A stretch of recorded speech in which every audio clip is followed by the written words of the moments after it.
Welcome to the point. ఎన్నికలు ముగిశాయి, కొత్త ప్రభుత్వాలు కొలువుదీరాయి. ఓవరాల్గా చూస్తే మాత్రం ప్రతి ఒక్కరూ ఒకటే స్టేట్మెంట్ ఇచ్చారు, రాజకీయ కక్ష సాధింపులు కానీ వేధింపులు కానీ లేకుండా మేము పాలన కొనసాగిస్తాము, మా కాన్సన్ట్రేషన్ మొత్తం ప్రజలకు ఎలా మంచి చేయాలని దాని మీద ఉంటుంది అంటూ గతంలో అందరూ చెప్పారు. ఇప్పుడు కొత్తగా ఏర్పడిన ప్రభుత్వాలు కూడా అదే తరహా మాటలు మాట్లాడుతున్నాయి. కానీ రియాలిటీలోకి వస్తే మాత్రం అలాంటిది ఏమి జరగట్లేదు అని అనుమానం లేదు చాలామందిలో వ్యక్తమవుతుంది. అందులో ముఖ్యంగా చూస్తే మాత్రం ప్రభుత్వ ఉద్యోగులు, ప్రభుత్వ అధికారులు ఎవరైతే ఉన్నారో వాళ్ళపైన వేధింపులు అంటారా, లేకపోతే గతంలో చేసిన యాక్టివిటీస్కి రియాక్షన్స్ అంటారో మాత్రం క్లియర్గా కనిపిస్తున్నట్టుగా అయితే అర్థమవుతుంది. ముఖ్యంగా చూస్తే మొన్నటిదాకా తెలంగాణ రాష్ట్రంలో అదే తరహా వ్యవహారం ఉంటే ఇప్పుడు ఆంధ్రప్రదేశ్ రాష్ట్రంలో అలాంటి వ్యవహారం వైపు వెళ్తోందన్న అనుమానం కూడా కొంతమందిలో ఉంది. అందుకు కారణాలు చాలా క్లియర్గా కనిపిస్తున్నాయి. గత ప్రభుత్వంలో అంటకాగిన ప్రభుత్వ ఉద్యోగులు ప్రభుత్వానికి కాకుండా ఆ ప్రభుత్వంలో ఉన్న పెద్దలకు అనుకూలంగా పనిచేయడం మాత్రమే కారణం అనే విధంగా విశ్లేషణలు అయితే మనకు వినిపిస్తున్నాయి. ఓవరాల్గా చూస్తే ఎందుకు ఈ మొత్తం వైకుంఠపాయలో ఎందుకు అధికారులు పావులుగా మారుతున్నారు, ఫైనల్గా వాళ్లే విక్టిమ్స్గా ఎందుకు మిగులుతున్నారన్న విషయంపైన మేము ఇవాళ చర్చను ప్రారంభించాం. అందులో మనతో పాటు చర్చలో రాజకీయ విశ్లేషకులు అందే సత్యం గారు మనతో పాటు జాయిన్ అయ్యారు. అలాగే టీజీఓ స్టేట్ ప్రెసిడెంట్ తెలంగాణ నుంచి ఏలూరు శ్రీనివాసరావు గారు జాయిన్ అయ్యారు. మరి కాసేపట్లో కృష్ణయ్య గారు ఏపీ జీఓఎస్ జేఏసీ చైర్మన్ కూడా మనతో పాటు జాయిన్ అవ్వబోతున్నారు. మొదటగా సత్యం గారి దగ్గరికి వెళ్తే, సత్యం గారు, ఇవాళ మనం చూస్తున్నాం అంటే ఆంధ్రప్రదేశ్ రాష్ట్రంలో కానీ తెలంగాణ రాష్ట్రంలో కానీ ఎవరైతే గతంలో పదవులు అనుభవించిన వాళ్ళని పక్కన పెట్టి కొత్త వాళ్ళకి పదవులు ఇవ్వడం అన్నది మనం రెగ్యులర్గా చూస్తున్నాం. కానీ ఆ కొత్త వాళ్ళకి పదవులు ఇచ్చే క్రమంలో పాత వాళ్ళని లూప్ లైన్లో పెట్టడం అనేది గతంలో చూసాం. కానీ ఈసారి అది స్టెప్ కొద్దిగా ముందుకెళ్ళినట్టుగా అనిపిస్తుంది. అలాంటి పరిస్థితి ఉందంటారా? అది చేసే క్రమంలో ఈ ఉద్యోగులు ఎవరైతే ఉన్నారో వాళ్ళు ప్రభుత్వానికి కాకుండా ప్రభుత్వంలో ఉన్న పెద్దలకో లేకపోతే ఆ అధినేతలకో అన్నయ్యలుగాను అనుచరులుగాను మారడం కారణంగా మనకు చూడాలంటారా? ఇవాళ దశాబ్దానికి చూస్తే పొలిటిసైజేషన్ పెరుగుతుంది. ఒక దశాబ్దం తర్వాత ఇంకో దశాబ్దం మనం లెక్కించుకుంటూ వస్తే పొలిటిసైజేషన్ పెరుగుతుంది. అంటే ఏ శాఖ ఏది కూడా రాజకీయాలకు అతీతం కాదు. ఇవాళ రాజకీయాలకు అతీతం కానప్పుడు అధికారం ఎవరు ఉంటే వాళ్ళకి అనుకూలంగా వ్యవహరించాల్సి వస్తుంది అధికారులు. తర్వాత అధికారులకు అటానమస్ లేదు. అంటే ఇప్పుడు సపోజ్ జ్యుడిషియరీకి అటానమస్ ఉంది, పోలీస్ వ్యవస్థకు అటానమస్ లేదు, లేదా ఉద్యోగస్తులకు అటానమస్ లేదు. కాబట్టి అపాయింట్మెంట్ వాళ్ళే, ప్రమోషన్ వాళ్ళే, ట్రాన్స్ఫర్స్ వాళ్ళే, తర్వాత పోస్టింగ్స్ వాళ్ళే అయినప్పుడు సహజంగానే అధికారంలో ఏ ప్రభుత్వం ఉంటే ఆ ప్రభుత్వం మాట్లాడటం అనేది నడుస్తూ ఉంది. అయితే ఇది కొంత సహజ లక్షణం, దేశవ్యాప్తంగా వివిధ రాష్ట్రాల్లో అట్లుంటుంది. అయితే కొంతమంది రాజకీయ నాయకులు తమ స్వలాభం కోసం వాడుకోవటానికి అధికారులను, ఇష్టమైనటువంటి అధికారులను ఎంపిక చేసుకొని వాళ్ళ దగ్గర పెట్టుకొని తప్పులు చేయిస్తున్నారు. మరికొంతమంది అధికారులు ఇష్టమైన రాజకీయ నాయకులకు అనుకూలంగా వ్యవహరించి మెప్పు పొంది ఇంకా ఎక్కువ ఇంపార్టెన్స్, రాబడి ఎక్కువ ఉన్నటువంటి శాఖలు, అధికారం ఎక్కువ ఉన్నటువంటి శాఖల్ని వాటిని సంపాదించుకోవటానికి అమాత్యులకు సేవలు చేస్తున్నారు అధికారులు. కాబట్టి సహజంగానే ఒక 10% ఉద్యోగస్తులు అలా వ్యవహరించడం వల్ల మొత్తం 90% ఈ వ్యవహారాలు చుట్టుకుంటున్నాయి. కాబట్టి ఎవరు అధికారంలో ఉంటే వాళ్ళకే బదిలీ చేయాల్సినటువంటి పరిస్థితి వాళ్ళు వస్తుంది. తర్వాత ఎవరు అధికారి మోరల్స్ తోటి, తర్వాత ఒక డిగ్నిటీ తోటి పనిచేస్తే మంత్రులు కానీ మిగతా వాళ్ళు కానీ ఇచ్చటం లేదు. ఇది రోజు రోజుకు ఈ అసహనం పెరిగిపోవటంతో ఇవాళ ఎక్కడైనా అవినీతి జరిగితే మంత్రితో పాటు అధికారులు కూడా అరెస్ట్ కావాల్సి వస్తుంది. గతంలో మనం చాలా మందిని చూసుకుంటూ వస్తున్నాం. ముఖ్యమంత్రితో పాటు అధికారులు కూడా అరెస్ట్ కావాల్సినటువంటి పరిస్థితి మనకు వస్తూ ఉంది. లేదా ముఖ్యమంత్రి అయ్యే వాళ్ళు కూడా అట్లా అరెస్ట్ అయినటువంటి పరిస్థితి వస్తూ ఉంది. జీవ్ హుజూర్ అనకపోతే వెంటనే లూప్ లైన్లో పెడుతున్నారు. లేదా ఉదాహరణకు మహబూబాద్ కలెక్టర్ ఉన్నప్పుడు, ములుగు కలెక్టర్ ఉన్నప్పుడు ఆకునూరు మురళి ఇంగ్లీష్ మీడియం ప్రవేశపెట్టిండు. ప్రభుత్వం అంతటా చర్చ జరుగుతుంది, ఆయన అడ్వాన్స్ ప్రవేశపెట్టాడు. ఆయన స్వతంత్రంగా వ్యవహరిస్తున్నాను తీసుకుపోయి మ్యూజియం దాంట్లో అసలు ఏ అధికారం కానీ చపరాచి కానీ కారు కానీ లేని దాంట్లో వేసారు. ఆయన దరిదాపు ఒక 30-35 దేశాలు రకరకాల ప్రోగ్రామ్స్ కోసం తిరిగిన అనుభవం ఉంది. కానీ మాట వినలేదనేటువంటి దాంతో ఆ విధంగా వేస్తారు. అట్లాగే మనం పోలీస్ ఆఫీసర్లని లేకపోతే ఇతరులందరినీ మనం చూసుకుంటూ వస్తున్నాం. కొంతమంది వాటిని చూడరు. ముఖ్యమంత్రి మంచి పోస్ట్ ఇచ్చాడా, మంత్రి మంచి పోస్ట్ ఇచ్చారా, లేదా దగ్గర తీసిండా లేదని చూడం. దానికి మనం ఐఏఎస్ల ఎస్ఆర్ శంకరన్ గారి నుంచి చూసుకుంటూ వస్తున్నాం. వాళ్ళ వ్యక్తిత్వాన్ని రెస్పెక్ట్ చేయాల్సిందే తప్ప ఇంకో ఆల్టర్నేటివ్ లేదు ముఖ్యమంత్రి కానీ మంత్రులకు. అయితే ఈ సందర్భంలో అంటే ఇంకొక కీలకమైన పాయింట్ అంటే ఇప్పుడు మనం స్టేట్ సర్వీసెస్ సంబంధించిన వాళ్ళవి ఇవన్నీ జరుగుతున్నాయంటే ఓకే అనుకోవచ్చు. క్యాట్ ఉంది, ఓవైపు యూపీఎస్సీ నుంచి వచ్చిన ఐఏఎస్లను ఐపీఎస్లను కూడా అదే తరహా ఆలోచన విధానంలోకి తీసుకొని అదే తరహా ఏమంటారు వ్యవహార శైలిని ప్రభుత్వాలు ప్రదర్శించడము, దాన్ని ఎలా చూడాలంటారు? వాళ్ళ సర్వీసెస్ మాత్రమే సెంట్రల్ గవర్నమెంట్ అండి. అవును, వాళ్ళకి ఇచ్చేటువంటి ప్రిఫరెన్స్ సెంట్రల్ గవర్నమెంట్ కాదుగా. ఏ శాఖల పోస్టింగ్ ఇవ్వాలి, ఏది ఎక్కడ ప్రిఫరెన్స్ ఇవ్వాలనేటువంటిది సెంట్రల్ గవర్నమెంట్ కాదుగా, స్టేట్ గవర్నమెంట్గా పనిచేయించుకునేది. కాబట్టి వాళ్ళ సర్వీసెస్ సెంట్రల్ గవర్నమెంట్ కానీ మిగతా అన్ని సర్వీసెస్ వాళ్ళు చేయాల్సిన సేవలు స్టేట్ గవర్నమెంట్కే. కాబట్టి పోస్టింగ్ ఇచ్చేది. అట్లాగే ఎస్ఆర్ శంకరన్ ఎట్లా ఐఏఎస్ ఆఫీసర్గా ఉన్నారో అట్లాగే చాలామంది బీపీఆర్ విఠల్ కానీ వైద్యనాథన్ కానీ చాలామంది ఇప్పుడు మనం చెప్పలేం. అవును, అట్లాగే ఏకే మహాంతి ఉండు డీజీపీ, ఆయన ఎలక్షన్ల అప్పుడు 30-40 కోట్లు ఆయనే ప్రారంభించుండు. అక్కడ స్టేషన్ ప్రారంభించిన ఇక్కడ మనీ ట్రాప్ చేయటం అనేది మన రాష్ట్రంలో ఏకే మహాంతి ప్రారంభించాడు. ప్రారంభించినప్పుడు ఏ మంత్రి కానీ ఏ ముఖ్యమంత్రి కానీ ఆయన ఫోన్ చేయడానికి ధైర్యం చేయలేదు. ఎందుకంటే ఆయన ఇవన్నీ లెక్క చేయడు. ఏ పోస్టింగ్ ఇస్తారు లేదా పలకరిస్తారా లేదా ఇవన్నీ తెలియదు ఆయనకు. నా అధికారాలు నేను ఉపయోగించుకోవాలి, అది ప్రజల కోసం నిజాయితీ కోసం ఉపయోగించుకోవాలన్నటువంటి మనిషి ఆయన. అవును, నేను ఆయనతో కలిసి మైత్రి రిఫార్మ్స్లో పనిచేశాను, 3-4 ఏళ్ల పరిచయం ఉంది. కాబట్టి అట్లా వ్యక్తిత్వం ఉన్నటువంటి అధికారులు ఉంటే రాజకీయ నాయకులు కూడా గతి లేక లేదా ఆల్టర్నేటివ్ లేక రెస్పెక్ట్ ఇస్తారు. కాబట్టి ముఖ్యంగా మనకు ఉద్యోగస్తులకు ఉండాల్సింది ముందు వ్యక్తిత్వం. ఆ వ్యక్తిత్వాన్ని పోగొట్టుకుంటే రాజకీయ నాయకులు ఎక్కడికైనా తీసుకెళ్తారు. శ్రీనివాసరావు గారు, ఇక్కడ అందరికీ వచ్చే అనుమానం ఏంటంటే ప్రభుత్వం ఇచ్చిన ఏవైతే కమాండ్స్ ఉన్నాయో వాటిని మాత్రమే అధికారులు ఫాలో అవుతారా, లేకపోతే ఈ చట్టాలు చేసే దాంట్లో కూడా చాలా కీలక పాత్ర పోషించే అధికారులు అలాంటి తప్పులు చేస్తున్నప్పుడు చూస్తూ ఉండిపోవడము, లేదా ప్రభుత్వంలో మీరు పార్టిసిపేట్ చేయడంతో పాటు ఆ ప్రభుత్వంలో ఉన్న ఆ పార్టీ అంటే అధికార పార్టీకి కూడా కలిసి పనిచేయడం వల్ల వస్తున్న సమస్యలు అనేది చాలామంది చెప్తూ వస్తున్నారు. అంటే ఆ రూల్ ఆఫ్ లాని మీరు దాటి వెళ్తున్నారు, దానివల్ల వచ్చే సమస్యల్లో ముఖ్యమైనది ప్రభుత్వాలు మారిన తర్వాత వాళ్ళకి ఇచ్చే రెస్పెక్టో లేకపోతే ఆ రెస్పాన్స్ అన్నది కొంతమంది విశ్లేషిస్తున్నారు. మీరు ఎలా చూస్తారు, ఎందుకు ఇలాంటి సిచ్యువేషన్స్ వస్తున్నాయంటారు? మనం అధికారులుగా చూసినప్పుడు గతంలో ఈ సిచ్యువేషన్ లేదు. గతం అంటే ఒక 2 దశాబ్దాల కాలం చూస్తే అధికారులకు పూర్తి స్వేచ్ఛ ఉన్నది. కొంత రాజకీయ ప్రమేయం ఉన్నప్పటికీ ఆల్ ఇండియా సర్వీస్ ఆఫీసర్స్ కానీ, మనం చిన్న ఎగ్జాంపుల్ ఎలక్షన్స్ టైంలో ఎలక్షన్ కమిషన్ ఎట్లా ప్రవర్తిస్తుంది, అప్పుడు కింది స్థాయి డిస్ట్రిక్ట్ ఎలక్షన్ అథారిటీ ఎట్లా పనిచేస్తుంది, ఇంకా జిల్లా స్థాయి కాకుండా డివిజన్ స్థాయి, మండల స్థాయి, ఈవెన్ విలేజ్ స్థాయిలో కూడా అధికారులు ఎలక్షన్ కమిషన్ ఆదేశాల ప్రకారం పొలిటికల్ ఇన్ఫ్లుయెన్స్ లేకుండా సిస్టమేటిక్ గా రూల్స్ అండ్ రెగ్యులేషన్స్ ఇంప్లిమెంట్ చేస్తున్నారు.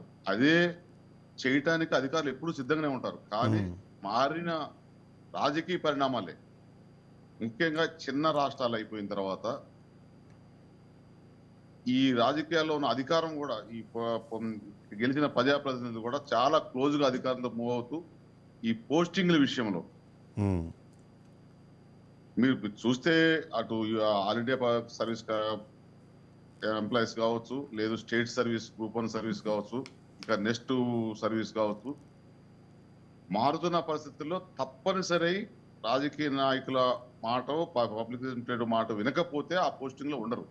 కానీ అయినప్పటికీ కూడా కొంతమంది అధికారులు, ఇప్పటికి కూడా మనం పూర్తిగా అందరినీ అంటానికి లేదు, చాలా మంది ఏ పోస్ట్ లో ఇచ్చినా వాళ్ళ యొక్క ఉనికిని చేస్తూ టోటల్ ఉద్యోగ కమ్యూనిటీ ఉనికి కూడా కాపాడుతున్నారు. అందులో ఇంకా పూర్తిగా కంప్లీట్ అయిపోయిందని కాదు, వ్యవస్థ మొత్తం ఇట్లా 100% మీరు అన్నట్టుగా అంటే ఈ మంచి వాళ్ళు 80% ఉంటే ఆ చిన్నపాటి ఆ 10 నుంచి 15% లేకపోతే అంతకన్నా తక్కువ శాతము ఉద్యోగులు చేసే తప్పుని మొత్తం అందరికీ ఆపాదిస్తూ మాట్లాడుతున్నారు అన్నది 100% అందరూ యాక్సెప్ట్ చేయాల్సిన విషయం. అది కరప్షన్ విషయంలోనైనా ఇట్లా కోఆపరేషన్ విషయంలోనైనా.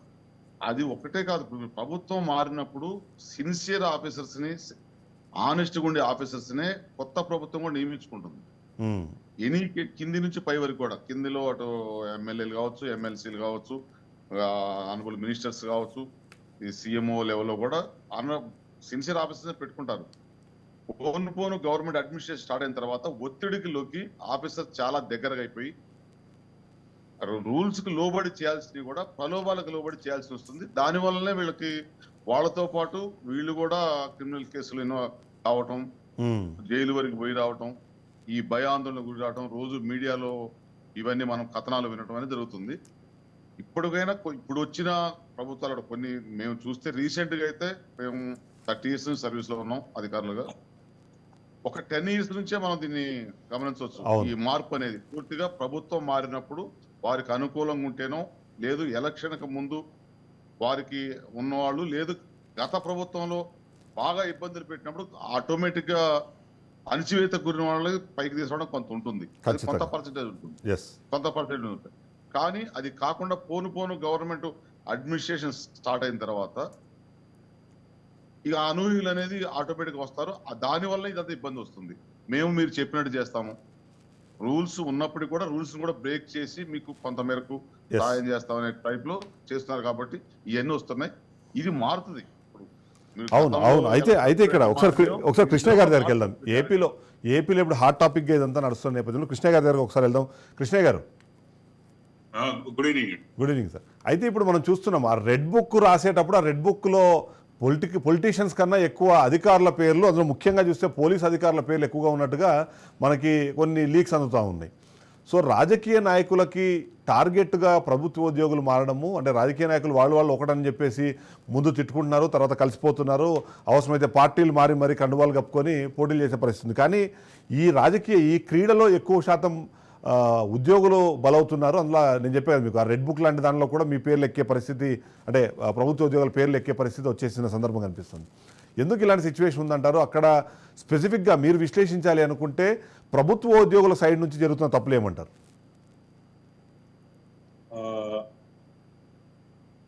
ముందు శ్రీనివాస్ గారు చెప్పినట్టు ఒక 10 years 20 years బ్యాక్ వెళ్ళిపోతే అధికారులు కావచ్చు, ఉద్యోగులు కావచ్చు, ఇంక్లూడింగ్ పొలిటీషియన్స్, అంటే బ్యూరోక్రసీలు కానీ రాజకీయ రంగంలో కానీ ఆ ఇంటిగ్రిటీ అనేది కనపడేది.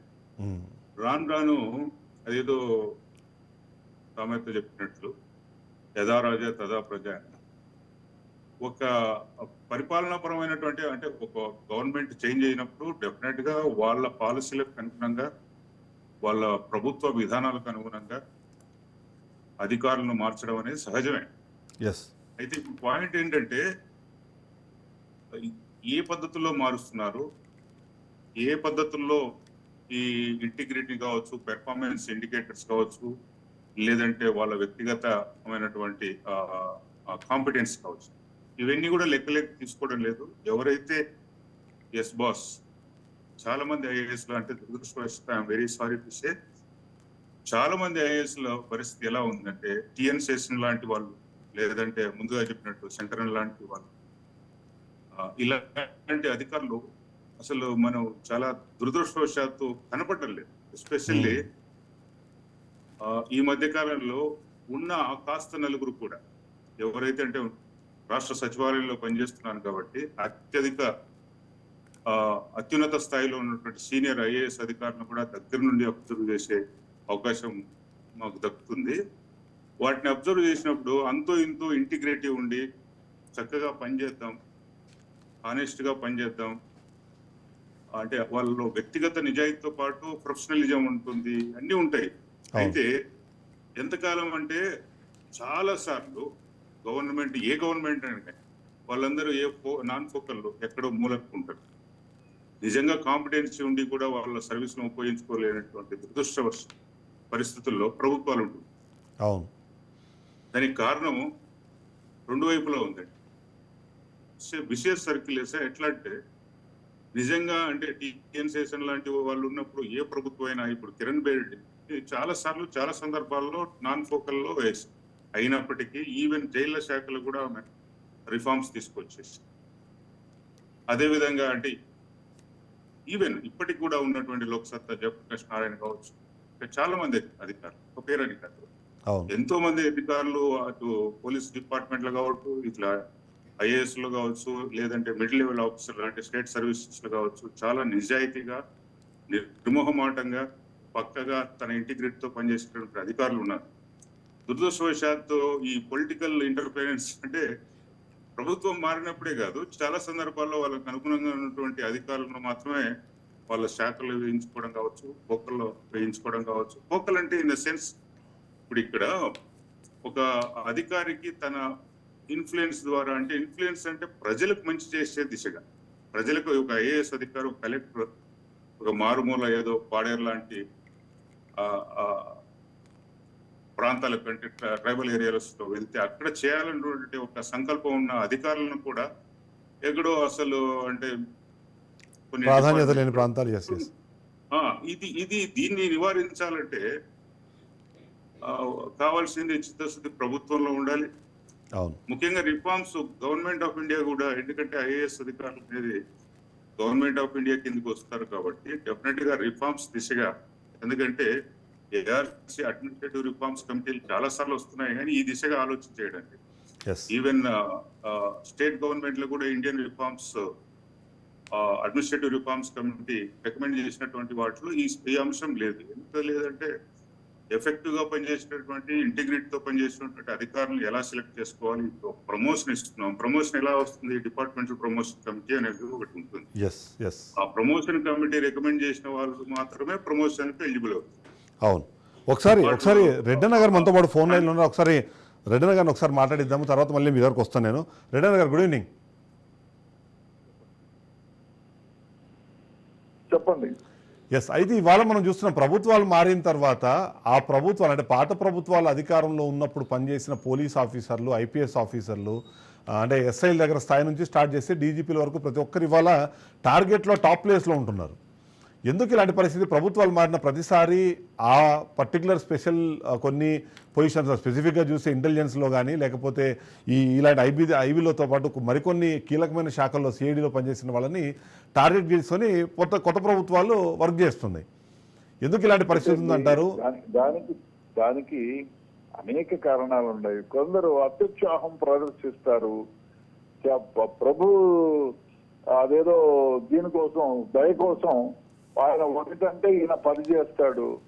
అందువల్లనే వస్తా ఉంది. చెప్తున్నా కదా, నీ విధి నిర్వహణలో నువ్వు కరెక్ట్ గా ఇంట్రాగేట్ చేయాలి. ఒక మనిషిని పిలిపించి కూర్చోబెట్టి ఇంట్రాగేట్ చేస్తావు. అంతేగాని ఇంట్రాగేట్ చేయమంటే పట్టుకుని తంతే చట్టవిరుద్ధం కాదు కదా, చట్టవిరుద్ధం కదా. కానీ అత్యుత్సాహంగా కాకుండా నీ విధి నిర్వహణలో నువ్వు చేస్తే డెఫినెట్ గా ఇటువంటివి జరగవు. అది మీరు చెప్పిన పని చేసేటప్పుడు మీరు ఒక్కళ్ళే ఎవరు గమనించడం లేదు అని మీరు అనుకుంటే తప్పు. మీరు ఒకరి కోసం, ఒకరి గమనించడానికి కోసం నువ్వు చేస్తే ఒక అన్యాయం, దాన్ని 1000 మంది చూస్తూ ఉంటారు.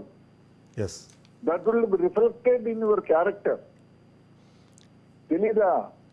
అందుకనే ఇవన్నీ జరుగుతూ ఉన్నాయి. ఇప్పుడు వేరే డిపార్ట్మెంట్, వేరే ప్రభుత్వం మారిన తర్వాత ఇది గమనిస్తూ ఉంటారు కదా 5 ఏళ్ళు, అయ్యా ఈయన ఈ తప్పులు చేశాడు, సో కాబట్టి ఈయన మనకు అవసరం లేదు అనుకుంటారు. డెఫినెట్ గా నువ్వు న్యాయంగా నిజాయితీగా పనిచేసే వాళ్ళని ఎప్పుడు ఎవరు ఏ పొలిటికల్ పార్టీ వచ్చినా ఏమీ చేయలేరు. కానీ అయితే ఇక్కడ ఒక అంటే మీరు అన్నట్టుగా స్థానికంగా మనం వెళ్ళినా సరే, ఒక ఎస్ఐనో సిఐనో పోస్టింగ్ ఇవ్వాలంటే కూడా లోకల్ ఎమ్మెల్యే లేకపోతే ఆ మినిస్టర్తో ఆ సఖ్యతను చూసి తద్వారానే వేస్తారు. 15 ఏళ్ళుగా, అందుకే నేను 15 ఏళ్ళుగా మొత్తుకుంటున్నా, అయ్యా భారతదేశం బాగుపడాలి అంటే పోలీస్ డిపార్ట్మెంట్ ని, జ్యుడిషియరీని ఇండిపెండెంట్ డిపార్ట్మెంట్ గా చెయ్యండి. ఎవరో మోచేతి నీళ్లు తాగే, ఎవరినో ట్రాన్స్ఫర్ కోసమో ప్రమోషన్ కోసమో లేకుండా వేరే అదర్ కంట్రీ లాగా, ఇప్పుడు అమెరికాలో లాగా ఎవరిని భయపడరు. అయ్యా నువ్వు he will not be transferred by saying the political party.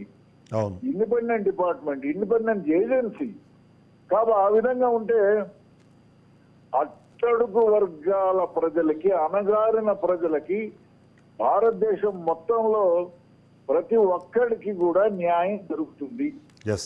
ఎందుకంటే అది ఉండాలి. అది లేదు, అది జరగటం లేదు. నిన్ను ట్రాన్స్ఫర్ చేస్తాడు, నీ ప్రమోషన్ రాకుండా చేస్తాడు, లేదు నీ పైన ఏదైనా కక్షగట్టి ఏదైనా చేస్తాడు. ఇవన్నీ ఎందుకు వస్తున్నాయి? Because the power is vested with the political agency. అవును. అది రాకుండా చేయండి. It is an independent department అంటే అట్టడుగు వర్గాల వారికి డెఫినెట్ గా అందరికి కోరిన మంచి న్యాయం జరుగుతుంది. ఎస్. అది ఒక్కటి చేస్తే చాలు. ఈ పొలిటికల్ వాళ్ళని అన్యాయం చేసేందుకు అరెస్ట్ చేస్తారు, జైల్లో పెడతారు. It is duty. ఆ విధంగా చేయనివ్వటం లేదు. అది జరగమనండి. ఏమీ అవసరం లేదు. దేన్ని మార్చొద్దు.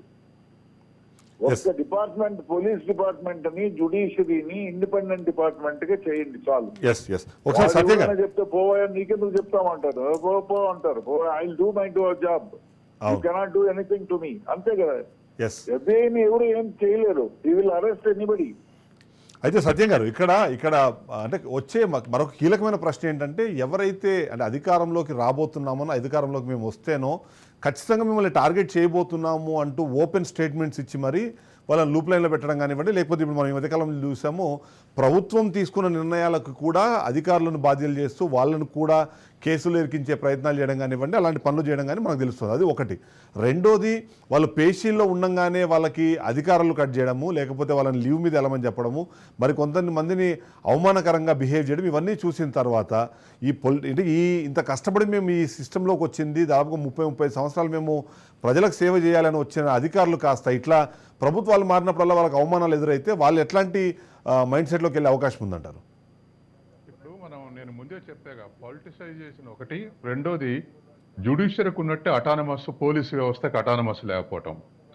తర్వాత రెండోది, ఇవాళ మా ఉద్యోగస్తులటువంటి వ్యక్తిత్వం కూడా ఆల్వేస్ రెస్పెక్టబుల్. వాళ్ళు ఎవరైతే వ్యక్తిత్వంతో, మోరల్స్ తోటి పనిచేస్తారో వాళ్ళకి ఏ పార్టీ అని రెస్పెక్ట్ ఇస్తుంది. వాళ్ళ మీద ఇటువంటి చర్యలు ఉండవు.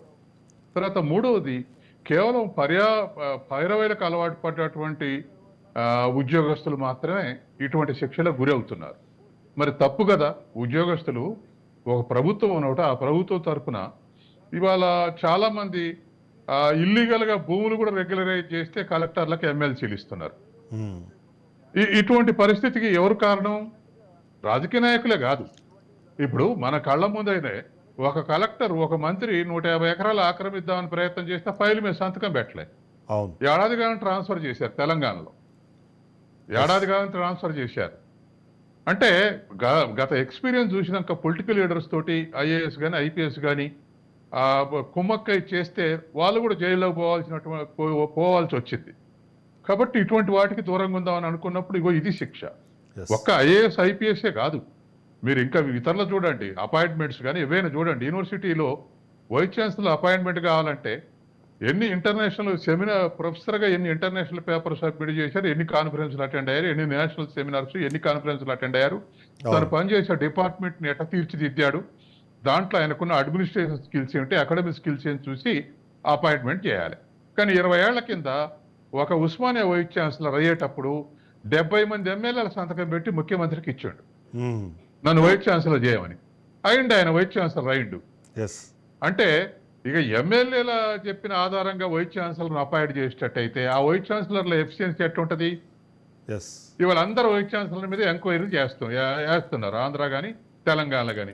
ఎందుకు చేస్తున్నారు అంటే పైరవేదాయాల అపాయింట్ అయినటువంటి వైస్ ఛాన్సలర్ ఆ కన్సర్న్డ్ మినిస్టర్లు ఫోన్ చేయగానే లెక్చరర్ ఉద్యోగాలు ఇవ్వటం, దానికి రిక్రూట్మెంట్ కు స్క్రీన్ టెస్ట్ లేదు, 4 మాటలు మాట్లాడడాన్ని కూడా యూనివర్సిటీ లెక్చరర్గా అపాయింట్ చేస్తే యూనివర్సిటీలన్నీ ఎఫిషియన్సీ దెబ్బతిన్నాయి.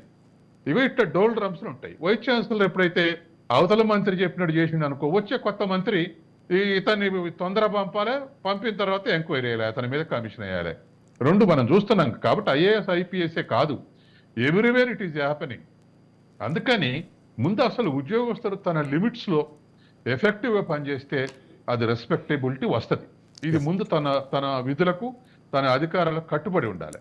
రెండవది, మినిస్టర్లు కూడా ఎక్స్పర్టైజ్కు రెస్పెక్ట్ ఇస్తారు, ఇవ్వాలి. ఏ మనుషులైతే ఎక్స్పర్టైజ్, ఇప్పుడు తెలంగాణ ఉంది, అందరు అధికారులు మార్చారు కానీ ఫైనాన్స్ సెక్రటరీ మార్చలేగా. అవును, రామకృష్ణారావు గారిని మార్చలేదు. ఎందుకు మార్చలేదు అంటే ఆయనకు ఆర్థిక శాఖ మీద కంప్లీట్ కమాండ్ ఉంది, ఏవైనా కష్ట నష్టాలు ఉంటే సలహాలు ఇస్తాడు అని చెప్పేసి ఆయన అట్టే కొనసాగిస్తున్నారు. వెంటనే మార్చేయాలిగా. ఇప్పుడు కేసీఆర్ గవర్నమెంట్ ఉన్నప్పుడు ఆయన ఆర్థిక సెక్రటరీ, ఇప్పుడు ఆయన ఆర్థిక సెక్రటరీ. ఏమిటి వైట్ పేపర్ ఏంటంటే ఇది పరిస్థితి అని ఇచ్చాడు. ఎవరు అడిగినా ఇస్తాడు. కాబట్టి ఇట్లా ఒక రెస్పెక్టబిలిటీ ఉన్నటువంటి మనుషుల్ని ఎవరు పోగొట్టుకోరు. వైస్ ఛాన్సలర్ని పోగొట్టుకోరు, ఒక టీచర్ని కూడా పోగొట్టుకోరండి. ఎమ్మెల్యే కనుక గుర్తించినటువంటి ఎమ్మెల్యే గుర్తించిన టీచర్లే ఆయన ట్రాన్స్ఫర్ చేస్తే నేను డిఫేమ్ అయితే ఆయన నేను ట్రాన్స్ఫర్ చేయనంటారు. చాలా ఎగ్జాంపుల్స్ ఉన్నాయి. అవును, నన్ను పేరు చెప్పమంటే చెప్తా. కాబట్టి అట్లా ఎమ్మెల్యేల కమిట్మెంట్ తోటి పనిచేసేటప్పుడు మంచి అధికారులను ఎంపిక చేసుకోవటం, అట్లాగే వాళ్ళతో పని చేయించుకోవటం, పని చేయటం, ఇటువంటివన్నీ ఒక మ్యూచువల్ అండర్స్టాండింగ్ తో పోవాలి. కానీ ఇవాళ పరిస్థితి చేయి దాటిపోతా ఉంది. కరప్షన్, ఈ కరప్షన్ కు అధికారులు రాజకీయ నాయకులు కలిసి పనిచేస్తున్నారు. ఏనాడో కేఎన్ పనిక్కర్ అన్నాడు, మీరు అవినీతి అంటే అధికారులే అంటారు, కాదు అది తప్పు, అధికారులు రాజకీయ నాయకులు కలిస్తేనే కరప్షన్ అని అన్నాడు ఆయన ఏనాడు. కాబట్టి ఇవాళ అటువంటిది నడుస్తాం.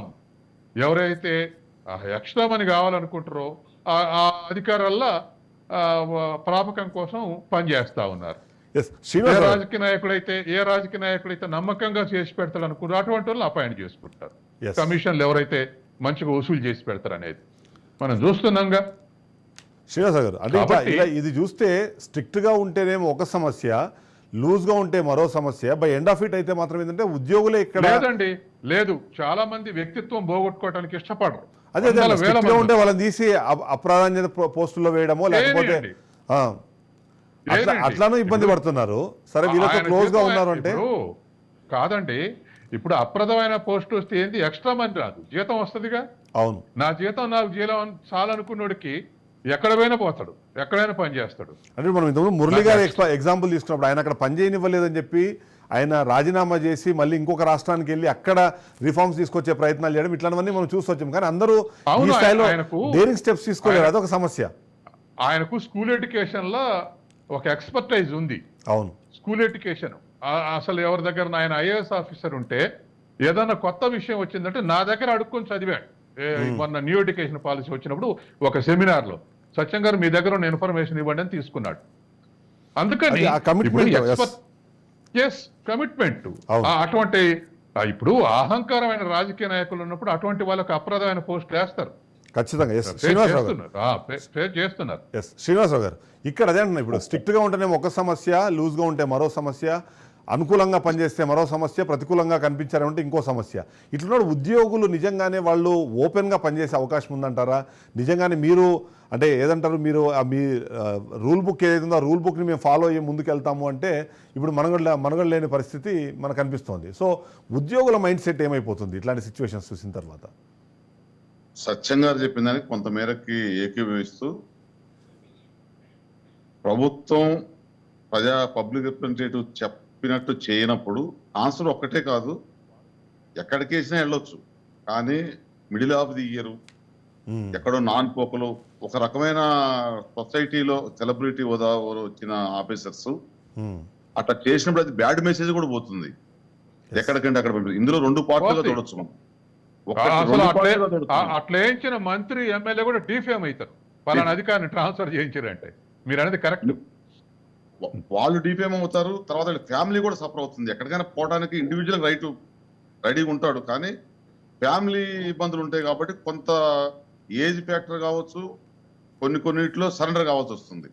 ఇందులో రెండు పార్ట్లుగా చూడొచ్చు మనం. ఒకటి పొలిటికల్, టోటల్ గా ఇప్పుడు చెప్పిన ఇష్యూ మొత్తం కూడా సెట్ చేయాలన్నా, అది మొత్తం కరెక్షన్ కావాలన్నా అది ఓన్లీ ప్రభుత్వం రాజకీయ పరంగానే ఉండాలి. ఎప్పుడైతే ఉద్యోగ వ్యవస్థలో, అధికారుల వ్యవస్థలో వాళ్ళు ఇన్వాల్వ్ కాకుండా ఆటోక్రసీ, ఇప్పుడు ఇందాక చెప్పినట్టుగా జ్యుడిషియస్ కి ఎట్లయితే పవర్స్ ఉన్నాయో అట్లా కొంతమేరకు మొత్తం పూర్తి కాకపోయినా కొన్ని వ్యవస్థలకు ఇస్తే, ఇందాక ఏపీలో అని చెప్పారు, ఏపీలో ఇట్లా ఉంది అధికారులని, అక్కడ అధికారులు కూడా అత్యుత్సాహం ఉంది. గవర్నమెంట్ ఉంది కదా అని చెప్పి అందరినీ సమానంగా చూడాలి. చూడకుండా వన్ సైడ్ అవుట్ రైట్ గా మాకేదో పోస్టింగ్ వచ్చింది, తర్వాత ఎక్కడో ఏదో బెనిఫిట్ జరుగుతుంది అనేది చేసినప్పుడు అందులో అధికారుల పాత్ర కూడా తప్పు ఉంటుంది. కానీ ఇందులో మేజర్ పాత్ర పబ్లిక్. ఇక్కడ ఒక నాదో ప్రశ్న ఉందంటే, ఇప్పుడు ప్రభుత్వం వచ్చినప్పుడు సెలెక్ట్ చేసుకునే క్రమంలో కేవలం వాళ్ళ అనుచరులుగా మారుతారన్న ఉద్దేశంతోనే కాకుండా అంతకుముందు వాళ్ళ ట్రాక్ నిజంగానే క్లీన్గా ఉంది, లేదా అంతకుముందు ప్రభుత్వంలో స్ట్రిక్ట్గా పనిచేశారనే రీజన్తో కూడా కొంతమంది పోస్టింగ్లు వస్తాయి. ఆ పోస్టింగ్లు వచ్చిన వాళ్ళు అదే తరహాలో కంటిన్యూ అయినప్పుడు వీళ్ళకు బాధ కలుగో లేకపోతే వీళ్ళు తప్పుగా ప్రవర్తిస్తున్నారనే ఫీలింగ్ కలుగో ఇప్పుడు కొత్తగా వచ్చే పార్టీలో లేదంటే ప్రభుత్వాల్లో వాళ్ళని టార్గెట్ చేసే అవకాశం లేదంటారా? మీరు ఏ ప్రభుత్వం చేంజ్ అయినప్పుడన్నా మీరు గమనించండి, సిన్సియర్ గా ఇప్పుడు వాళ్ళ అనుయులను కొంతమంది తీసుకున్నా ఎవరైతే సిన్సియర్ ఆనెస్ట్ ఆఫీసర్స్ ఉన్నారో వారికి సింహభాగమే ఉంటుంది పోస్టింగ్స్ లో. తదుపరి 6 months కి 1 year కి ఇదంతా లాబింగ్ స్టార్ట్ అవుతుంది. రైట్. ఈ లాబింగ్ లో వచ్చే దాంట్లో ఇందులో ఆ లాబింగ్ లో అది కమ్యూనిటీ బేస్డ్ కానీ లేదు లోకలైజ్డ్ బేస్డ్ కానీ ఇందాక రకరకాల ప్రలోభాలతోటి ఇవన్నీ కూడా వచ్చేస్తాయి అందులోకి. అవి వచ్చినప్పుడు కొంత ఉద్యోగుల పార్ట్ కూడా ఉంటుంది, అది అందులో డౌట్ లేదు. కానీ మెజారిటీ మేము చెప్పేది ప్రభుత్వాన్ని పబ్లిక్ రిప్రజెంటేటివ్దే ఉంటుంది. వాళ్ళు సిస్టమేటిక్ గతంలో మేము చెప్పాం 2 దశాబ్దాల క్రితం పోతే అప్పుడు ప్రభుత్వాలు ఇంత ఇన్వాల్వ్మెంట్ లేదు. ఇప్పుడు ఇందాక సత్యం గారు చెప్పినట్టు ఎస్ఐ పోస్ట్ కానుంచి సిఐ పోస్ట్ కానుంచి లోకల్ ప్రజాప్రతినిధి సిఫార్సు లేకుండా ఇప్పుడు ఏ రాష్ట్రం, నాట్ ఓన్లీ తెలుగు 2 రాష్ట్రాలు కాదు, చూడండి ఈవెన్ సెంట్రల్ గవర్నమెంట్ లో కూడా మినిమం ఏది అవుట్ సోర్సింగ్ పోస్ట్ కావాలన్నా అది షిఫ్ట్ చేయాలన్నా సిఫార్సు లెటర్ ఉండాల్సిందే, లేకుండా ఇక్కడ పనిచేయడానికి వీల్లేదు. అది ఎవరు కంట్రోల్ చేయాలి? ప్రభుత్వమే చేయాలి. ప్రభుత్వం అంటే మీరు అధికారులే కావచ్చు, అధికారులు పాలసీ డిసిజన్ చేసేటప్పుడు సలహా ఇస్తారు చట్టాలను ఇంప్లిమెంట్ చేయడానికి. కానీ ప్రభుత్వం అనేటప్పుడు ఆనరబుల్ మినిస్టర్స్ కానీ సీఎం గారు కానీ ఆడ పైనుండే వాళ్ళు అధికారులను కూడా పరిధిలో తీసుకొని చేస్తే అవుతుంది. కానీ ఆ సిస్టమ్ చేయడానికి వచ్చినప్పుడు వీళ్ళే అక్కడ ఉండరు, వీళ్ళ ప్లేసే చేంజ్ అవుతుంది. సర్వీస్ ఎంప్లాయ్ చూస్తున్నాం కదా మనం, క్లియర్ కనిపిస్తుంది మనకు అది. కృష్ణ గారు, మంచి జరిగినప్పుడు మాదంటారు, చెడు జరిగితేనేమో అధికారులు మమ్మల్ని మిస్లీడ్ చేశామనడం ఈ మధ్యకాలంలో ప్రభుత్వాలకి వెరీ కామన్ థింగ్ అయిపోయింది. ఇట్లాంటి వాటిల నుంచి బయటపడడం కోసం మరొకటి ఇప్పుడు ఇంతకుముందు శ్రీనివాసరావు గారు చెప్పినట్టుగా ఈ విద్యా సంవత్సరం మధ్యలోనే వెళ్ళిపోవడం కన్నా ఈ 6 నెలలు ఆ ఎమ్మెల్యే చెప్పిన మాటను లేకపోతే ఆ రాజకీయ నాయకుడు చెప్పిన మాటను ఊగొట్టేస్తే నేను ఈసారి బయటపడిపోతానన్న ఉద్దేశంతో కూడా కొంతమంది కాంప్రమైజ్ అవుతున్నట్టు, లేకపోతే వాళ్ళు తీసుకోవాల్సిన ఫర్మ్ డెసిషన్ని కొద్దిగా లూజన్ అప్ చేయడము చేస్తున్నారు అన్నది కూడా ఒక విశ్లేషణ వినిపిస్తూ ఉంటుంది. సో దాన్ని ఎలా చూడాలంటారు? ఇప్పుడు ఈ అంశాలన్నీ కూడా ఒకదానికొకటి ఇంటర్ రిలేటెడ్. ఎందుకంటే పొలిటికల్ ఇన్ఫ్లుయెన్స్ కు లేదా అంటే సారీ టు సే కొంతమంది అధికారులు ఈవెన్ అంటే లంచాలు ఇచ్చి కూడా పోస్టింగ్ వేయించుకోవడం అనేది జరుగుతూ వస్తుంది. ఇది చెప్పడానికి అది ఓపెన్ ఫ్యాక్ట్ అయిపోయింది. ఇవాళ దానికి ఏమంటే రేట్ కార్డులు కూడా కనిపిస్తున్నాయి బయట మనకి.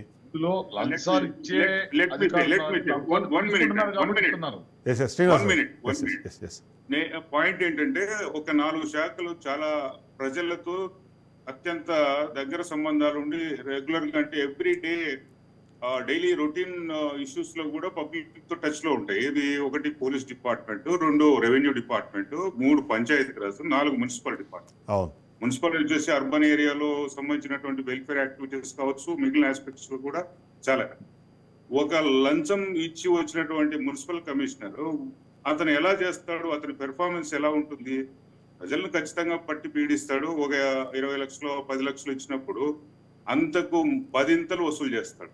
అవును. ముఖ్యంగా హైయెస్ట్ ఆఫీస్ లో పనిచేసేటువంటి అంటే ఇంక్లూడింగ్ సీఎంఓతో సహా ఒక మంచి అధికారి, ఒక నిజాయితీ గల అధికారి ఒకవేళ ఉంటే, లేదా ఒక అవినీతి అధికారి ఉన్నాడు అనుకోండి, డెఫినెట్ గా అతను నమ్ముకున్నటువంటి ప్రభుత్వానికి కూడా మోసం చేస్తాడు. 10 లక్షలు ఇచ్చి వచ్చినటువంటి అధికారి ఎవరైనా కావచ్చు, అది మున్సిపల్ కమిషనర్ కావచ్చు, ఆర్డీఓ కావచ్చు, డిఎస్పీ కావచ్చు, ఐఏఎస్ కావచ్చు, ఐపీఎస్ కావచ్చు. అటువైపు 1 crore ఇచ్చాడు అనుకోండి, డెఫినెట్ గా ప్రభుత్వానికి వ్యతిరేకంగా పనిచేయడం జరుగుతూ ఉంటుంది. ఇవి అంటే చాలా సందర్భాల్లో అది ఒక విషవలయం. దాంట్లోకి వెళ్ళిపోయిన తర్వాత వాడు డబ్బు వస్తుందంటే ఏ పని చేయడానికి, ఏ గడ్డి తినడానికి అయినా కానీ ఆ అధికారులు సిద్ధంగా ఉంటారు. దీన్ని నివారించడానికి కావాల్సినటువంటి సొల్యూషన్స్ ముఖ్యంగా మనం ఆలోచించాల్సింది. ఎందుకంటే ముఖ్యంగా సంఘాలు కూడా ఎవరైతే హానెస్ట్ గా పనిచేసేటువంటి, నిజాయితీగా పనిచేసేటువంటి అధికారులకు మద్దతుగా ఉండాలి. ముఖ్యంగా ఒక అసోసియేషన్ అంటే అఫిలియేషన్ తో ఒక నిజమైన నిజాయితీ కలిగినటువంటి ఇంటిగ్రిటీ ఉన్న అధికారికి అన్యాయం జరిగితే వారికి తోడుగా నిలబడాలి, వారికి మద్దతుగా ప్రభుత్వాలతో కూడా కానీ ఎక్కడ ఇప్పుడు మీ అంటే మీ ఉద్యోగ సంఘాలే అయితే రెండు పార్ట్స్గా దీనికంటే ముందు రెండు పార్ట్స్గా ఒక్క విడిపోయి నిమిషం, ఒక్క నిమిషం చెప్తాను, ఒక్క నిమిషం. ఒకటి ఏంటంటే దీనికంటే ముందు కూడా ఇండిపెండెంట్ ఓవర్ సైట్ కమిటీస్ అనేది ఏర్పాటు కావాలి. ఉమ్, ఏదైతే ముందు చెప్పారో జుడిషియరీకి ఏ విధమైన స్క్రీనింగ్ కమిటీ ఉంటుందో అదే విధంగా ఈ ప్యానెల్లో ఎవరైతే ఉంటారో ఆ ప్యానెల్లో ట్రాన్స్ఫర్స్ కావచ్చు, పోస్టింగ్స్ ముఖ్యంగా కీలకమైనటువంటి పోస్టుల్లో ఇచ్చేటప్పుడు ఒక జుడిషియరీ మెంబర్ ఉండాలి, సివిల్ సొసైటీ ఉన్నటువంటి ఒక ఇంటిగ్రేట్ ఉన్నటువంటి పర్సన్ ఉండాలి, తర్వాత సీనియర్ ఆఫీసర్స్ ఎవరైతే ఐఏఎస్ కావచ్చు, ఐపీఎస్ కావచ్చు ఆ కమిటీలో ఉండాలి. అంటే ఒక స్క్రీనింగ్ కమిటీ ఉండాలి. ఆ కమిటీ రికమెండేషన్ బేస్ మేరకు ప్రభుత్వాలు నిర్ణయాలు తీసుకోవచ్చు. ఆ ప్యానెల్లో ఉన్నటువంటి ఆ స్క్రీనింగ్ కమిటీలో ఉన్నటువంటి ఆ 10 పేర్లు, 20 పేర్లు, 30 పేర్లు లేదా 100 పేర్ల నుంచి సెలక్షన్ చేసుకోవడానికి అవకాశం ఉంటుంది. దీంతో కొంత మేరకు దీన్ని నివారించడానికి ఏదైతే ఫేవరెటిజం కావచ్చు, లేదంటే ఇన్ఫ్లుయెన్స్ కావచ్చు, లేదంటే బ్రైబ్ కావచ్చు, ఇవన్నీ కూడా కొంతవరకు తగ్గే అవకాశం ఉంటుంది. అదే విధంగా అధికారులు కూడా నిజాయితీగా పనిచేయడానికి, ధైర్యంగా పనిచేయడానికి, ఎలాంటి ఇన్ఫ్లుయెన్స్ గురి కాకుండా ముందుకెళ్ళడానికి పరిపాలనలో వాళ్ళు కొన్ని ఏదైతే నిర్దేశించుకున్నారో బ్యూరోక్రసీ ఎప్పుడు కూడా ముందు సార్ చెప్పినట్లు ఎలక్షన్ కమిషన్ కంట్రోల్ ఉన్నప్పుడు ప్రభుత్వాలు ఎలా పనిచేస్తున్నాయి, అదే విధంగా ఎలక్షన్ కమిషన్ కంట్రోల్ వెళ్ళిపోయిన వెంటనే ప్రభుత్వాలు ఎలా పనిచేస్తున్నాయి అనేది చక్కగా మనకు ఒక ఇయర్ మార్క్ కనపడతా ఉంటుంది. అవును, అది దాన్ని మనం దృష్టిలో పెట్టుకొని డెఫినెట్ గా ఇండిపెండెంట్ ఓవర్ సైట్ కమిటీస్ ప్రతి చోట ఉండాలి. అదే విధంగా ఈ అసోసియేషన్స్ కూడా స్ట్రెంథన్ చేసుకోవాలి. ఇప్పుడు ఐఏఎస్ ఆఫీసర్స్ అసోసియేషన్ ఉంది. అవినీతి గల అధికారులకు నిజాయితీగా పనిచేసే అధికారి ఇబ్బంది పడుతున్నప్పుడు డెఫినెట్ గా సపోర్ట్ గా నిలబడు. Moreover government of India కూడా వీటి మీద దృష్టి కేంద్రీకరించాల్సినటువంటి ఒక ఇప్పుడు we are at cross road in all the way we are at cross road. ఒకవేళ ఇదే ముందుకు జరిగితే మాత్రం డెఫినెట్ గా బ్యూరోక్రసీ వ్యవస్థ కుప్పకూలుతుంది, అదే విధంగా రాజకీయ వ్యవస్థ కూడా కుప్పకూలిపోయే ప్రమాదం ఉంటుంది. ఎందుకంటే ప్రతి చోట ఎండ్లెస్. అయితే కృష్ణ గారు ఇక్కడ ఒక పాయింట్ చెప్పాలి, మీరు ఇక్కడ ఒక పాయింట్ చెప్పాలి. ఇప్పుడు కులాల వారీగాను, మతాల వారీగాను ఏ పని చేయడానికి సాహసించకపోవచ్చు, ఏ పని కృష్ణ గారు పని చేయడానికి ఏ అధికారి ముందుకు రాకపోవచ్చు. అయితే కృష్ణ గారు ఇక్కడ ఓవరాల్ గా చూస్తే కూడా ఇప్పుడు కులాల వారీగాను, మతాల వారీగాను, లేకపోతే ప్రాంతాలు, వర్గాలు ఏవైనా సరే కారణాలతో రెండుగా అందరూ విడిపోయి ఒక్కొక్కరు ఒక్కో పార్టీకి అనుకూలంగానో లేకపోతే వాళ్ళకి అఫిలియేటెడ్ గానో పనిచేస్తున్నారు అనే ఒక ఇంప్రెషన్ జనాల్లోకి క్రియేట్ చేసిన తర్వాత ఇప్పుడు ఇవన్నీ మాట్లాడితే నిజాయితీని ఇంకోటి మాట్లాడితే జనాలు నమ్మే పరిస్థితి ఉందంటారా, లేకపోతే కొత్తగా వచ్చిన ప్రభుత్వాలు దాన్ని యాక్సెప్ట్ చేసే సిచ్యువేషన్ ఉందంటారా? కన్క్లూడ్ చేద్దాం మీరు దీంతో. సిస్టమ్ లో డెఫినెట్ గా ఎప్పుడు కూడా 100% పర్ఫెక్ట్ గా ఉంటుందని మనం ఎక్స్పెక్ట్ చేయాల్సిన అవసరం లేదు. ఉన్న దాంట్లో బెటర్ గా ఎట్లా పని చేయించాలి, సిస్టమ్ లో ఎట్లా రిఫార్మ్స్ తీసుకోవాలి అనేది ఆలోచించాలి. ఫర్ ఎగ్జాంపుల్ చెప్తున్నాను, ఇప్పుడు మామూలుగా టీచర్ ట్రాన్స్ఫర్ చిన్న స్థాయిలో జరిగింది. నేను చెప్పేది ఐఏఎస్ గురించి. ఒక సెలక్షన్ కమిటీ ఉంటుంది, లేదా ఒక ఇది కౌన్సిలింగ్ ఉంటుంది. ఎందుకు కౌన్సిలింగ్ ఉంటుంది? మెరిట్ బేస్ మీద వాడు కోరుకున్న ప్లేసెస్ మిగిలిన ఆఫీసర్స్ కి ఎందుకు పెట్టకూడదు? అది పెర్ఫార్మెన్స్ ఇండికేటర్స్ ఆఫ్టర్ ఆల్ ఒక టీచర్ ట్రాన్స్ఫర్స్ పెట్టినప్పుడు ఒక ఐఏఎస్ ఆఫీసర్స్ ఎందుకు పెట్టకూడదు? పెర్ఫార్మెన్స్ ఇండికేటర్స్ ను ఇండికేటర్స్ ను కూడా ఇండిపెండెంట్ ఓవర్ సైట్ కమిటీస్ మాత్రమే దాన్ని ఫాలోఅప్ చేయాలి, దాని ఇండికేటర్స్ కూడా ఇచ్చేయాలనేది నా ఉద్దేశం. చేయాలనుకుంటే చిత్తశుద్ధి ఉందంటే సెలెక్షన్ ఇది కూడా screening easy, very easy. Teachers ను ఒక టీచర్ ను ఎక్కడ పోస్ట్ చేయాలి, ఎక్కడ ట్రాన్స్ఫర్ చేయాలనే దాంట్లో నువ్వు నిబద్ధత పాటిస్తున్నప్పుడు ఒక ఐఏఎస్ ఆఫీసర్ ఎందుకు చేయలేము? పాయింట్ ఈజ్ మనకు చిత్తశుద్ధి లేకపోతే. ఇక్కడ ఒక స్క్రీనింగ్ కమిటీని ఏర్పాటు చేయడం వీలైతే, నేను చాలాసార్లు సరదా కూడా చెప్తాను, ప్యానెల్లో ఒక 100 మంది తీసుకొని ఒక లాటరీ తీసేస్తే ఎవరికి ఎక్కడ వస్తే పని చేయాలి కదా, పని చేయలేని వ్యక్తులను, అసమర్థులను తీసేయచ్చు.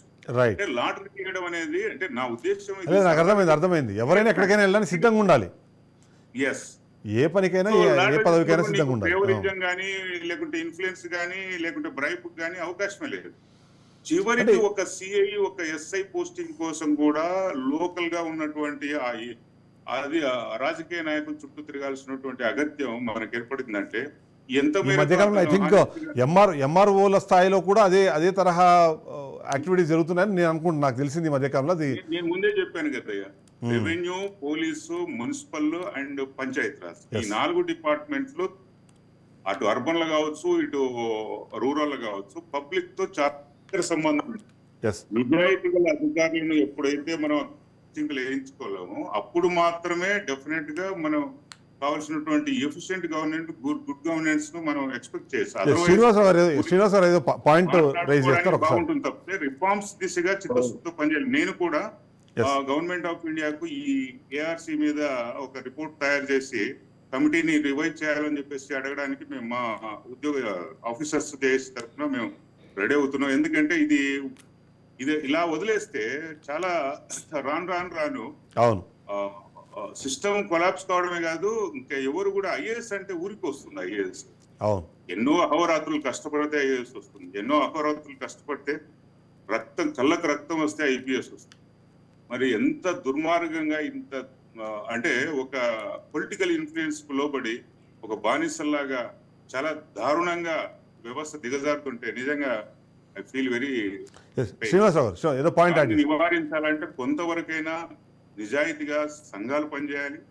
అదేవిధంగా వ్యవస్థలో ఉన్నటువంటి ఎవరైతే చిత్తశుద్ధితో, నిజాయితీతో, ఇంటిగ్రిటీతో ఉన్నటువంటి సీనియర్ ఆఫీసర్స్ కూడా ఈ దిశగా ఆలోచించాలని చెప్పేసి జేఏసీ తరఫున, ఆఫీసర్స్ జేఏసీ తరఫున కూడా మేము శ్రీనివాసరావు గారు.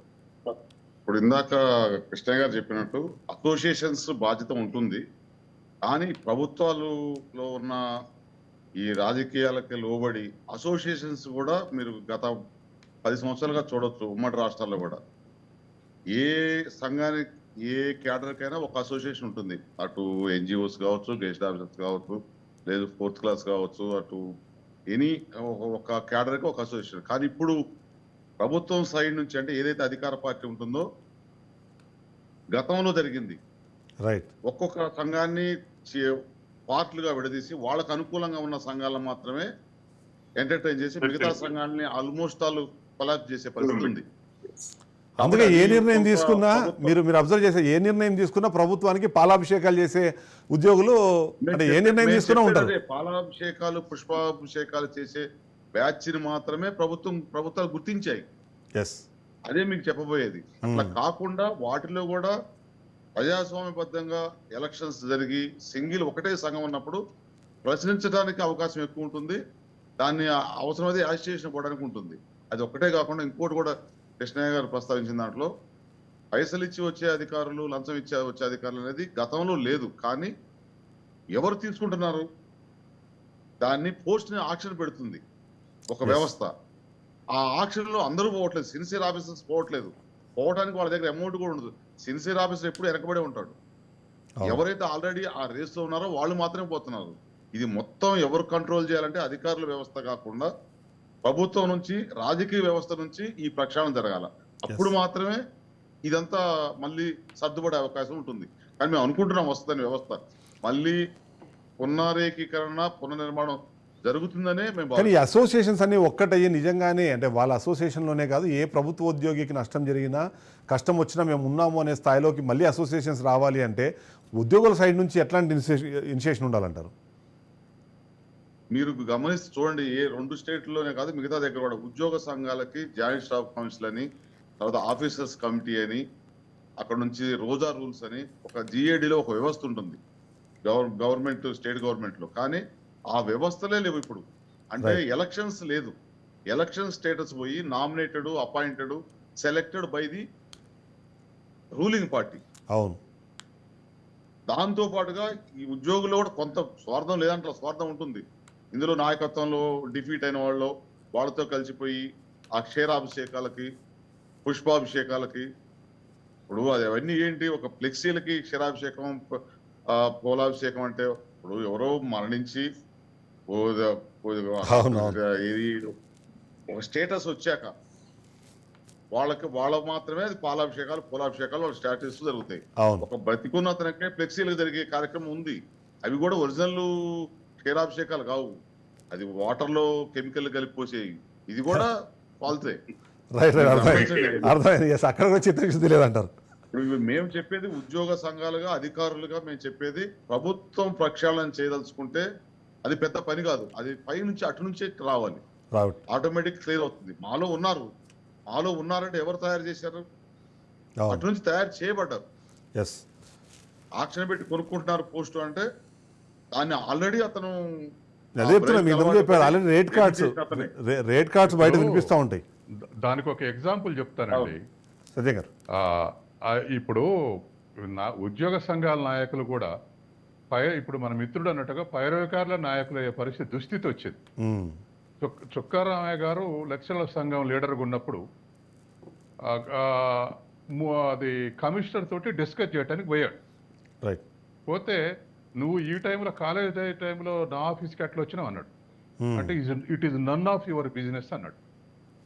కమిషనర్ని ఒక lecturer it is none of your business, ఇది మా ప్రిన్సిపాల్కి సంబంధించిన విషయం, నీకు సంబంధించిన విషయం కాదు, నేను వచ్చిన విషయాల మీద చర్చించమన్నాడు కమిషనర్. ఎస్. అంటే ఎంత మోరల్ కలిగి ఉంటే, ఎంత సర్వీస్లో అంత కమిట్మెంట్ ఉంటే ఆ ప్రశ్న వేయగలిగాడు ఉద్యోగ సంఘాల లీడర్గా. ప్రిన్సిపాల్ ఆయన ఒక మాట చెప్పినాక చెప్తారు. ఆయన నల్గొండలో పాఠాలు చెప్పి, ఒక పూట పాఠాలు చెప్పి ఇంకో పూట లీవ్ పెట్టుకొని ప్రిన్సిపల్ పర్మిషన్ తీసుకొని కమిషనర్ దగ్గరకు వచ్చాడు లెక్చర్ల విషయం మాట్లాడటానికి. అన్నందుకు పర్మిషన్ అనేది it is concern to my principal, not yours. అవును. అందుకని it is none of your business అనగలిగింది. మరి ఇవాళ ఉన్నటువంటి ఉద్యోగ సంఘ నాయకులు, ఆడామ సంఘం అయితే నాయకురాలు అయితే మగవాళ్ళ సర్వీస్ని ఎక్స్టెన్షన్ చేయించుకుంటారు, మగైన భర్త నాయకుడు అయితే భార్య సర్వీస్ ఎక్స్టెన్షన్ చేసుకుంటారు. ఇట్లా పైరవీలు చేసుకునేట్లు ఉన్న తర్వాత ఏం ప్రభుత్వాన్ని నిలదీయగలుగుతారండి? అంతే కదా. Last point. ఇవాళ ఉద్యోగస్తుల రైట్స్ అన్ని కూడా రోజు రోజుకు కుంచుకుపోతున్నాయి వాళ్ళ రైట్స్. దానికి కారణం ఉద్యోగస్తుల్లో పైరవీ కల్చర్ పెరగటం, తర్వాత రిస్క్ లేకుండా ఏదో 100,000 పడేస్తే పనులు అవుతాయి, ఈ స్ట్రగుల్స్ ఎందుకనేటువంటి తత్వం, ఒక కన్జ్యూమరిజం ఉద్యోగస్తులు రావటం, నాయకులు కూడా అట్లాగే తయారవటం. సత్యం గారు, ఫైనల్ అయిపోతే పరిస్థితి ఉంది. ఫైనల్ ఒక పాయింట్ చెప్పండి. గవర్నమెంట్స్ మారినప్పుడు అయితే రెండు రకాలు. మొదటిది నిజంగానే హానెస్ట్ ఆఫీసర్లు ఎవరు అన్నది సామాన్య ప్రజలు కూడా ఈ మధ్యకాలంలో తెలిసిపోయే పరిస్థితి, బికాజ్ ఆఫ్ మీడియా కానీ వేరియస్ రీజన్స్ కానీ. ఒకరిద్దరు హానెస్ట్ ఆఫీసర్లను వేసి మా ప్రభుత్వం హానెస్ట్గా పనిచేయబోతుంది అనే ఒక ఇండికేషన్ ఇవ్వడంతో పాటు ఎవరినైతే మార్చాలనుకుంటారో వాళ్ళ మీద అవినీతి ఆరోపణలు చేసేసి వాళ్ళని లూప్ లైన్లో పెట్టడమో పక్కన పంపించేయడమో చేసేసి తద్వారా ప్రభుత్వం చిత్తశుద్ధితో ఉంది అనే చెప్పే ప్రయత్నం చేయడము జరుగుతోందా అన్నది ఒక అనుమానం ఉంది. మీరేమంటారు? ఇప్పుడు ఒక అనుమానం అండి, కొత్తగా ఇప్పుడు వాళ్ళు ప్రతిపక్షాలు ఉన్నప్పుడు గమనిస్తారు ఎవరెవరు ఎక్సెస్ బిహేవ్ చేస్తారు, ఎవరెవరు పొలిటికల్ ఫేవరిటం చేస్తారు అనేటువంటిది వాళ్ళు గమనిస్తారు. తర్వాత ఇవి గమనించిన తర్వాత వచ్చే ప్రభుత్వం వాళ్ళు ఏమనుకుంటారు, నేను ఈ అధికారిని పెట్టుకున్నా ఇన్ఫర్మేషన్కి ఎప్పటికప్పుడు వాడు గతంలో పనిచేసిన వాడి దగ్గరికి పోద్ది, కాబట్టి ఇతన్ని కట్ చేయకపోతే మేము డోల్ డ్రమ్స్లో పడతామని పక్కకు పెట్టేస్తారు. అంటే వాళ్ళు వచ్చే లోపే ఇతర వాళ్ళ ఎక్సెస్ బిహేవియర్ ఇవాళ రాజకీయ నాయకులు గ్రహించట్లే. యాంటీ ఇన్కంబెన్స్ అంటే కేవలం మంత్రులు ముఖ్యమంత్రి చేసే పనుల వల్లనే రాదు. పోలీస్ ఎక్సెస్ బిహేవియర్ వల్ల వస్తుంది, రెవెన్యూ వాళ్ళ కరప్షన్ వల్ల వస్తుంది, ఎక్సైజ్ వాళ్ళు చేసే కరప్షన్ వల్ల వస్తుంది. వీళ్ళందరినీ కలిపి తర్వాత ఏంటి ఇట్లా మండల ఆఫీస్కి పోతే ఇంత అన్యాయంగా ఉంది, స్టేషన్కి పోతే ఇంత అన్యాయంగా ఉందని ప్రజలు అనుకున్నప్పుడు అదే యాంటీ ఇన్కంబెన్స్గా తయారైంది. కాబట్టి ఎవరైతే సిన్సియర్గా ఆఫీసర్ తోటి పనిచేయించుకుంటారో అప్పుడే 25 ఏళ్ళ గవర్నమెంట్స్ కంటిన్యూస్గా ఎలక్ట్ అవుతాయి. కానీ ఈ అధికారుల మీద కరప్షన్ ఛార్జెస్ అన్నవి లేకపోతే కరప్షన్ లాంటి కొన్ని ఆరోపణలు చేసేసి వాళ్ళని పక్కన పెట్టేందుకు ఈ హానెస్ట్ ఆఫీసర్లను మాత్రమే నియమించుకుంటున్నామని చెప్పే ఒక కవరప్ ఏదైతే ఉందో గవర్నమెంట్స్ చేస్తున్నాయి అన్నది నా అబ్జర్వేషన్. మీరేమంటారు? అది నిజాయితీగా ఇప్పుడు ఎక్కడ వైపు కింది వరకు కూడా దాన్ని ట్రేస్ అవుట్ చేయాలి. కమిట్మెంట్ తోటి పనిచేస్తున్నటువంటి వాళ్ళు ఇప్పుడు ఇంతకుముందు మన మిత్రుడు అంటే క్రెడెన్షియల్ చూసి పోస్టింగ్ ఇవ్వాలి, స్కోర్ చేసి పోస్టింగ్ ఇవ్వాలి. నేను ఇంతకుముందు చెప్తానుగా 30 ఏళ్ళు రీసెర్చ్ చేసుకుంటా డిపార్ట్మెంట్ కమిట్ అయి కుటుంబాన్ని వదులుకుంటా ఒక ప్రొఫెసర్ పనిచేస్తాడు, ఇంకోటి అసలు పాఠాలు చెప్పడు ఎక్కడ ఉండడు, ఎమ్మెల్యేల కాలనే ఉంటాడు, వాడు వైస్ ఛాన్సలర్ అవుతాడు. ఇక ఆ యూనివర్సిటీలో పనిచేసే లెక్చర్లకు ఏం రెస్పెక్ట్ ఉంటుందండి? అంతే కదా. అంటే ఫైనల్ కన్క్లూజన్ ఒక పాయింట్ చెప్పాలండి. మీరు చెప్పిన దాన్ని అంటే యాడ్ చేస్తూ యాంటీ ఇన్కంబెన్సీ జనాల్లో కనిపించాలి అంటే ఈ అధికారులు కొద్దిగా ఓవర్గా రియాక్ట్ అవ్వడమో రెస్పాండ్ అవ్వడమో చేస్తే అది యాంటీ ఇన్కంబెన్సీ వస్తుంది. ఆ యాంటీ ఇన్కంబెన్సీ మళ్ళీ ప్రజల్లోకి తీసుకెళ్లి ఈ ప్రభుత్వాన్ని మార్చే పవర్ కూడా మళ్ళీ ప్రభుత్వ ఉద్యోగుల దగ్గరనే ఆల్మోస్ట్ కనిపిస్తుంది. ఇప్పుడు ప్రభుత్వ ఉద్యోగులకు కూడా కమిట్మెంట్ తగ్గింది కదా. ఇప్పుడు ఇదివరకు ఉన్నటువంటి కమిటీ, ఇప్పుడు మీరు నేను టీచింగ్ ప్రొఫెషన్ నుంచి వచ్చిన గత జనరేషన్ టీచర్లకు ఈ జనరేషన్ టీచర్లకు తేడా లేదా? డెఫినెట్లీ ఉంది. అది ఆ తేడా వస్తుంది, అన్నిట్లో డీజనరేషన్ అన్నిట్లో వస్తుంది. ఆ పరిస్థితి రోజు రోజుకు దిగజారిపోతుంది. ఇంతకుముందు మన మిత్రులు అన్నట్టుగా అన్ని ఒక టీచరే కాకుండా అన్నిట్లో కూడా ఈ కమిట్మెంట్ తగ్గటంతో ఇవాళ ఉన్నటువంటి స్థితి వచ్చింది. ఎస్ ఇవాళ ఈ పరిస్థితి ఎందుకు వస్తుంది అంటే, ఆఫీసుకు పోతే ఒక 3 నెలలు తిరిగినా ఒక పని కాకపోతే ఏం రెస్పెక్టబిలిటీ వస్తుంది ప్రజలకు? అంతే. ఎంఆర్ ఆఫీస్కి పోతే ఎంట్రన్స్ లేకపోతే ఏం రెస్పెక్టబిలిటీ వస్తుంది? అది ఖచ్చితంగా ప్రభుత్వ వ్యతిరేకత మారుద్ది. కాబట్టి ప్రభుత్వం ఆలోచించాల్సి, దీర్ఘకాలంగా ఆలోచించే వాళ్ళు ఏం చేస్తారంటే ఇటువంటి పరిస్థితి ఉండకూడదు అని చెప్పేసి మోటివేట్ చేసుకుంటారు. కానీ ఎంత మోటివేట్ చేసినా మండల్ లెవెల్ నుంచి ఢిల్లీ వరకు హ్యూమన్ రిసోర్స్ డెవలప్మెంట్లు మానిటరింగ్ చేస్తూ శిక్షణలు ఇస్తున్నాయి. అవును. శిక్షణలు ఇచ్చిన అదే బిహేవియర్ ఉంటుంది. ఒక 10% మార్పు వస్తుంది. Yes.